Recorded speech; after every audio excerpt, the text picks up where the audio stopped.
যদি সমুদ্রের 750 মিটার গভীরে কোনো সাবমেরিন প্রবেশ করে তাহলে সেখানে এত জোরালো বিস্ফোরণ হবে যে সেটা ছিন্নভিন্ন হয়ে যাবে।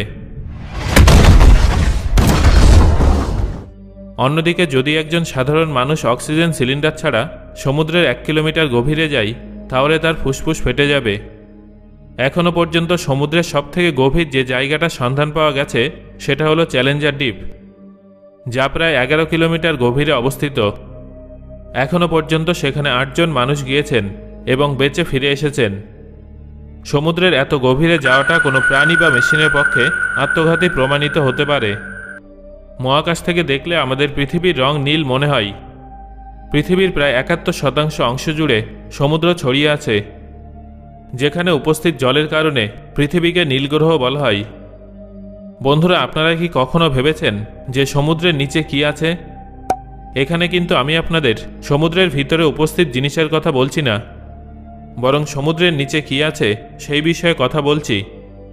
তবে সমুদ্রের নিচে কি আছে সেটা জানার আগে এটা জানা দরকার যে সমুদ্রের গভীরতা কতটা। তাহলে চলুন ভিডিওটা শুরু করা যাক। এটা তো আমরা সবাই জানি যে পৃথিবীতে সমুদ্রের মধ্যেই প্রথম প্রাণের অস্তিত্ব পাওয়া গিয়েছিল, যেখানে সূক্ষ্ম জীব এবং ব্যাকটেরিয়া প্রথম জন্ম নিয়েছিল। তারপর সময় যত এগোতে থাকে আরও বিভিন্ন প্রজাতির প্রাণের অস্তিত্ব সামনে আসে।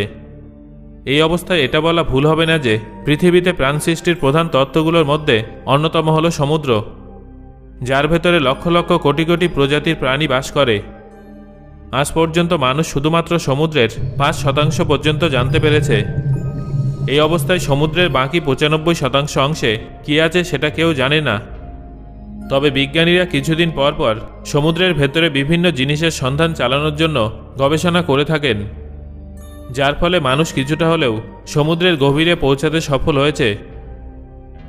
প্রশান্ত মহাসাগরের মারিয়ানা ট্রেঞ্চে উপস্থিত চ্যালেঞ্জার দ্বীপ পৃথিবীর সবথেকে গভীর জায়গা হিসেবে পরিচিত। এই জায়গাটার গভীরতা প্রায় 11 কিলোমিটার। এই জায়গায় সূর্যের আলো পৌঁছায় না, চারিদিকে শুধু ঘন অন্ধকার থাকে। শুধু মানুষই নয়, চ্যালেঞ্জার দ্বীপে জলের প্রেসার এত বেশি থাকে যে সেখানে পৌঁছানো কোনো মানুষ বা মেশিনের পক্ষে প্রাণঘাতী প্রমাণিত হতে পারে। যদিও এখনও পর্যন্ত মাত্র 8 জনই চ্যালেঞ্জার দ্বীপের গভীরে পৌঁছাতে পেরেছে এবং সেখান থেকে জীবিত অবস্থায় ফিরে আসতে সফল হয়েছে। কিন্তু সমুদ্রের গভীরতা এবং সমুদ্রের নিচে কি আছে সেটা শুধুমাত্র চ্যালেঞ্জার দ্বীপ থেকেই অনুমান করা সম্ভব হয়। সমুদ্রের গভীরতা। আপনি যদি সমুদ্রের গভীরতাকে ভালোভাবে বুঝতে চান এবং দেখতে চান তাহলে তার জন্য প্রথম থেকে শুরু করতে হবে। অর্থাৎ চ্যালেঞ্জার দ্বীপে পৌঁছানোর আগে আমাদের এটা জানতে হবে যে সমুদ্রের 1 কিলোমিটার থেকে 10 কিলোমিটার দূরত্বে কী কী ঘটনা ঘটে এবং এর ফলে সামুদ্রিক প্রাণীদের উপর কী কী প্রভাব পড়ে। যদি আপনি সমুদ্রের 1 কিলোমিটার গভীরে যান তাহলে একজন সাধারণ মানুষের পক্ষে অক্সিজেন সিলিন্ডার ছাড়া এই গভীরতায় সাঁতার কাটা সম্ভব নয়। একজন মানুষ খুব বেশি হলে সমুদ্রের গভীরে 800 ফুট পর্যন্তই ডুবতে পারে। এর থেকে নিচে গেলে মানুষের শ্বাসকষ্ট শুরু হয়ে যায়। সমুদ্রের 1 কিলোমিটার গভীরে গেলে মানুষের অনেক বেশি জলের চাপের মুখোমুখি হতে হবে, যার ফলে তাদের ফুসফুসে ফেটে যেতে পারে। যদিও জলজ প্রাণীদের ক্ষেত্রে এই প্রেসার একেবারেই প্রাণঘাতী হয় না। এই জন্য সমুদ্রের 1 কিলোমিটার গভীরে মাছসহ অন্যান্য সামুদ্রিক প্রাণীদের বিভিন্ন প্রজাতি বসবাস করে। অন্যদিকে সমুদ্রের সবথেকে বড় শিকারী মাছ অর্থাৎ ব্লু হোয়েল শিকারের সন্ধানে 500 মিটার গভীরেও যেতে পারে। তবে সাধারণত এই মাছ সমুদ্রের 300 থেকে 350 মিটার গভীরে বসবাস করে। যদি আপনারা সমুদ্রের আরও গভীরে যান তাহলে আপনারা 750 মিটার গভীরে সাবমেরিন দেখতে পাবেন। এই সব সাবমেরিন সমুদ্রের গভীরে থেকে শত্রুদের গতিবিধির উপর নজর রাখে, যাতে সমুদ্রে কোনো ধরনের হামলা করা সম্ভব না হয়। কিন্তু 750 মিটারের থেকে গভীরে গেলে সাবমেরিন জলের চাপ সহ্য করতে পারবে না আর কয়েক মিনিটের মধ্যেই ফেটে যাবে। 800 মিটার গভীরে তাপমাত্রা অনেক কমে যায়, কারণ এই জায়গায় সূর্যের আলো প্রায় পড়ে না বললেই চলে। এই জন্য সমুদ্রের এই গভীরতায় তাপমাত্রা অনেক ঠান্ডা থাকে। কিন্তু কিছু কিছু সামুদ্রিক প্রাণী এত ঠান্ডার মধ্যেও নিজেকে বাঁচিয়ে রাখার কৌশল শিখে গেছে। শুধু তাই নয়, সমুদ্রের 800 মিটার গভীরে আপনারা আগ্নেয়গিরিও দেখতে পাবেন। এইসব আগ্নেয়গিরিতে কখনো কখনো অগ্নুৎপাত হয়। এই আগ্নেয়গিরি থেকে নির্গত তাপ সামুদ্রিক প্রাণীদের বেঁচে থাকতে সাহায্য করে। এইভাবে সমুদ্রের গভীরে 11,000 মিটার পৌঁছানোর পর আপনারা ঘন অন্ধকার দেখতে পাবেন। আর এই জায়গাটাই চ্যালেঞ্জার দ্বীপ নামে পরিচিত। এই জায়গাটা এতটাই গভীর যে এখানে যদি পৃথিবীর সবথেকে বড় পর্বত অর্থাৎ মাউন্ট এভারেস্টকে উল্টো করে দেয়া হয়, তাহলে তার চূড়াও চ্যালেঞ্জার দ্বীপের গভীরতাকে আরও 2 কিলোমিটার উপরে থেকে যাবে। যদিও বিজ্ঞানীদের দ্বারা নির্মিত কিছু আধুনিক মেশিন চ্যালেঞ্জার দ্বীপের গভীরে পৌঁছাতে সফল হয়েছে, যাতে সেখানকার পরিবেশ সম্পর্কে বিস্তারিত তথ্য জানা যায়, কিন্তু চ্যালেঞ্জার দ্বীপের পরে সমুদ্রের নিচে কী আছে সেটা এখনও পর্যন্ত প্রশ্ন হয়ে আটকে আছে। সমুদ্রের নিচে কি আছে? আপনাদের যদি মনে হয়ে থাকে যে সমুদ্রের নিচে বিভিন্ন প্রকারের প্রাণীরা বসবাস করে অথবা সেখানে সোনারূপও উপস্থিত থাকবে, তাহলে আপনারা একেবারেই ভুল। সমুদ্রের নিচে কি আছে সেটা বোঝার আগে পৃথিবীর গঠন সম্পর্কে জানা ভীষণ ভীষণ জরুরি, কারণ পৃথিবীর গঠনই এটা ঠিক করবে যে সমুদ্রের নিচের অংশে কি কি উপস্থিত থাকতে পারে। পৃথিবীর সবথেকে উপরের স্তরকে বলে ক্রাস্ট, যেখানে আপনি পাহাড়, সমুদ্র, নদী এবং প্রচুর প্রাণীরা বসবাস করে। ক্রাস্টের এই স্তর 5 থেকে 10 কিলোমিটার পুরু হয়। তারপর ম্যান্টেল বা গুরুমণ্ডল শুরু হয়ে যায়। ক্রাস্টের 1 কিলোমিটার পর্যন্ত ড্রিল করে তেল এবং প্রাকৃতিক গ্যাস বের করা হয়। যদিও ক্রমাগত খননের ফলে বর্তমান সময়ে প্রাকৃতিক গ্যাস এবং তেল 1 কিলোমিটারের পরিবর্তে 2 কিলোমিটার গভীরে পাওয়া যায়। এইভাবে সমুদ্রের গভীরে বসবাসকারী প্রাণীরা যখন মারা যায়, তখন তাদের শরীর বছরের পর বছর ধরে জলের মধ্যে ডিকম্পোজ হয় আর শেষমেশ ক্রুড অয়েলে পরিণত হয়। তবে তার মানে এই নয় যে সমুদ্রের নিচে খনিজ তেল উপস্থিত আছে, কারণ ডিকম্পোজের প্রক্রিয়া বছরের পর বছর ধরে চলতে থাকে। এই অবস্থায় এত বেশি মাত্রায় তেলের নির্মাণ তো সম্ভব নয়। তাহলে এখন প্রশ্ন হলো, সমুদ্রের নিচে কি আছে? আসলে সমুদ্রের নিচেও জলই উপস্থিত আছে, কিন্তু এই জল সমুদ্র থেকে আসে না। পৃথিবীর গঠন এবং এখানে প্রাণের অস্তিত্ব খুঁজে পাওয়ার আগে জলবায়ু তৈরি হয়েছিল এবং ঋতু পরিবর্তন শুরু হয়ে গিয়েছিল, যার পরিণতিস্বরূপ পৃথিবীতে বছরের পর বছর ধরে বৃষ্টিপাত হয়েছিল। আকাশ থেকে নেমে আসা এই বৃষ্টিকে পৃথিবীর নিচের দিকের অংশ অনেকটা গভীরতা পর্যন্ত শুষে নিয়েছিল। অন্যদিকে কিছুটা পরিমাণ বৃষ্টির জল নদী এবং ঝর্ণার সাথে মিশে সোজা সমুদ্রে চলে যেত। স্থলভাগের দ্বারা শুষে নেওয়া সেই জল প্রথমে কুয়ো এবং তারপর হ্যান্ডপাম্পের সাহায্যে মানুষ কর্তৃক বের করে নেওয়া হয়।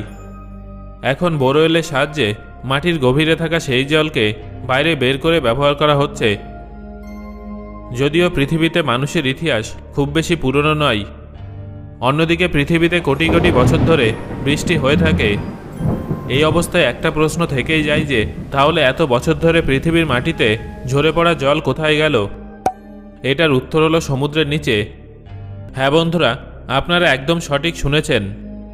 সমুদ্রের নিচে অন্য কিছু নয়, বরং দীর্ঘদিন ধরে একত্রিত হওয়া বৃষ্টির জল উপস্থিত আছে। আকাশ থেকে ঝরে পড়া এই জল সমুদ্রের নিচে সমানভাবে ছড়িয়ে আছে এবং বছরের পর বছর ধরে সঞ্চিত আছে। বছরের পর বছর ধরে চলা জলচক্রের কারণে এই জল ক্রাস্টের নিচে এবং গুরুমণ্ডলের উপরিতলে জমা হয়েছে। এই দুটো স্তরের মাঝেই আমাদের সমুদ্র উপস্থিত আছে। এই জন্য এটা বলা যেতে পারে যে সমুদ্রের নিচে অন্য কিছু নয়, বরং বহু যুগ আগে বৃষ্টির কারণে পৃথিবীতে ঝরে পড়া জল উপস্থিত আছে। Under water rivers in the ocean. সত্যি এটা শুনতে একটু অদ্ভুত এবং অবিশ্বাস্য বলে মনে হয় যে সমুদ্রের নিচে শুধু জলই জল উপস্থিত আছে, কিন্তু এই থিওরিটা অনেক বিজ্ঞানীরা গবেষণার মাধ্যমে সঠিক বলে প্রমাণ করেছেন। সমুদ্রের নিচে কি আছে সেটা জানার জন্য বিজ্ঞানীরা অনেক বছর ধরে গবেষণা করছিলেন, যার পরিণামস্বরূপ সবার প্রথমে মেক্সিকো সমুদ্রের নিচে একটা নদী খুঁজে পাওয়া যায়। বিজ্ঞানীরা এই নদীটার নাম দিয়েছেন সোনো ট্যাঞ্জেলিটা, যা কোনো কোনো জায়গায় 115 ফুট সমুদ্রের নিচে বয়ে যায় এবং সেই নদীর জল স্বাদু নয়, বরং লবণাক্ত। একইভাবে ব্ল্যাক সির নিচেও পৃথিবীর 6ষ্ঠতম সবথেকে বড় নদী খুঁজে পাওয়া গিয়েছিল, যা সমুদ্রের 100 ফুট গভীরে বয়ে চলে। এই নদীর গতি প্রতি ঘন্টায় 6 কিলোমিটার, যা প্রতি প্রবাহের সাথে 22,000 কিউবিক মিটার জল বয়ে নিয়ে চলে। বিজ্ঞানীদের মতে বছরের পর বছর ধরে সমুদ্রের নিচে একত্রিত এই জলকে সামুদ্রিক ঢেউ এবং সূর্যের আলোর কারণে গতি লাভ করে, যার ফলে এই জল নদীতে বদলে যায়। যদিও বিজ্ঞানীদের মতে সমুদ্রের নিচে জল শুধুমাত্র এক জায়গায় জমা বা নদীর আকারেই নেই, বরং সেই জল ঝর্ণার আকারে উপস্থিত থাকতে পারে। How hidden under water river flowing in the ocean. বিজ্ঞানীরা যখন এই বিষয়টা জানতে পারেন যে সমুদ্রের নিচে নদী বয়ে চলে, তখন তার প্রবাহের পেছনে কী কারণ আছে সেটা জানার জন্য মানুষ উৎসাহী হয়ে ওঠে। এই অবস্থায় গবেষণার পর জানা যায় যে সমুদ্রের নিচে নদী নির্মাণের জন্য সামুদ্রিক জলের ঘনত্ব, পৃথিবীর ঘুরতে থাকা এবং তাপমাত্রা ইত্যাদি দায়ী থাকে। যখন একই রকম ঘনত্বযুক্ত সামুদ্রিক জল নিজেদের মধ্যে মিলিত হয়, তখন তার ফলে সমুদ্রের নিচে জমে থাকা জলে নতুন নতুন ধারা তৈরি হয়। এই ছোট ছোট ধারা একসাথে মিলিত হয়ে বড় ধারা নির্মাণ করে, যার পরিণতিস্বরূপ সমুদ্রের নিচে নদী বয়ে চলে। এছাড়াও সমুদ্রের নিচে সূর্যের আলো ভিন্ন ভিন্ন জায়গায় ভিন্ন ভিন্নভাবে পড়ে।